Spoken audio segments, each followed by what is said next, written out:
So I'm reading the last paragraph, first and second line. If you can talk with crowds and keep your virtue that is morality, और walking with kings not lose the common touch, क्या मतलब है कि we should stay in touch with people from every class of the society. Society में जितने भी तरीके के लोग रह रहे हैं, चाहे वो रिच हैं पुअर हैं, हमें जो है वो उनके साथ टच में रहना चाहिए। ऐसा नहीं है कि ये रिच लोग हैं तो हमें उन्हीं से बात करनी चाहिए, जो पुअर हैं उनसे हमें बात नहीं करनी चाहिए। तो it doesn't mean this. So if you can talk with crowds and keep your virtue, or walk with kings not lose the common touch, means we should be able to talk to common people without losing our moral values.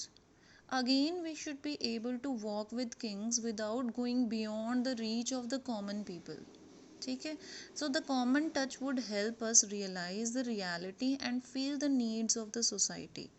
ठीक है, तो अगर हम common लोगों के साथ जुड़े हुए हैं, उनसे हमें प्रॉपर बिहेव करना आता है, हम प्रॉपरली उनके साथ बात कर सकते हैं विदाउट लूजिंग अवर मॉरल वैल्यूज़, तो ही हम जो रियलिटी है, ठीक है, और जो हमारी सोसाइटी की नीड्स हैं उन चीज़ों को रियलाइज़ कर सकते हैं। Okay, so come to third and fourth line.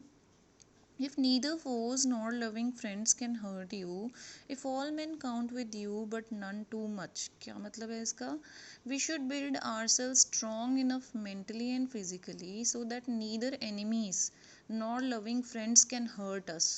ठीक है, तो हमें इतना मेंटली और फिजिकली स्ट्रांग होना चाहिए कि ना ही हमारे एनिमीज़ और ना ही हमारे जो फ्रेंड्स हैं या लव्ड वंस हैं वो हमें हर्ट कर सकें। Moreover, we should develop healthy relationship with everyone around us and should not allow anyone to harm us. सबसे बहुत अच्छे से बिहेव करना चाहिए, सभी से हेल्दी रिलेशंस रखने चाहिए, ठीक है, जो भी हमारे आस पास हैं, and should not allow anyone to harm अस, और किसी को भी इतना स्पेस नहीं देना चाहिए कि कोई हमें हर्ट कर सके। Okay, then should not allow anyone to harm us, it means we have to develop our personality the right way so that everyone supports us, ताकि हमें हर कोई सपोर्ट कर सके। इस तरीके से हमें अपनी पर्सनैलिटी को डेवलप करना चाहिए। Okay, come to fifth line. If you can fill the unforgiving minute with 60 seconds worth of distance run, what does it mean? कि यहाँ पे टाइम की इम्पोर्टेंस को बताया हुआ है कि time is precious, a minute is filled with 60 seconds, जैसे यहाँ पे दिया हुआ है ना आपको, with 60 seconds worth of distance run. Time is here called unforgiving, time को क्या बताया हुआ है यहाँ पे? Unforgiving, as it waits for none and doesn't forgive him who wastes it. तो टाइम बहुत प्रीशियस होता है, हमें पता ही है, and we should value it, और जो इसकी वैल्यू नहीं करते हैं, टाइम पर कोई भी काम नहीं करते हैं, तो टाइम जो है वो हमें फॉरगिव नहीं करता है अगर हम उसको वेस्ट करते हैं। तो we should utilize every minute of our life in productive work, okay, in useful work.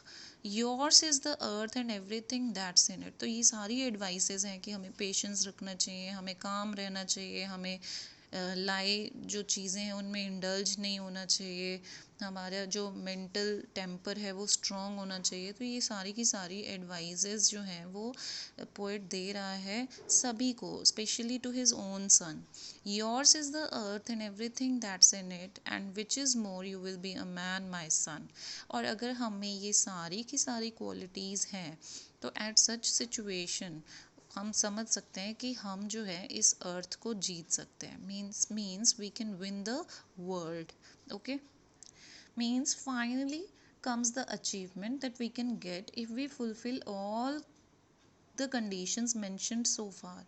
We can win this earth and everything in it, and we can go to the top of the world and rule over everything.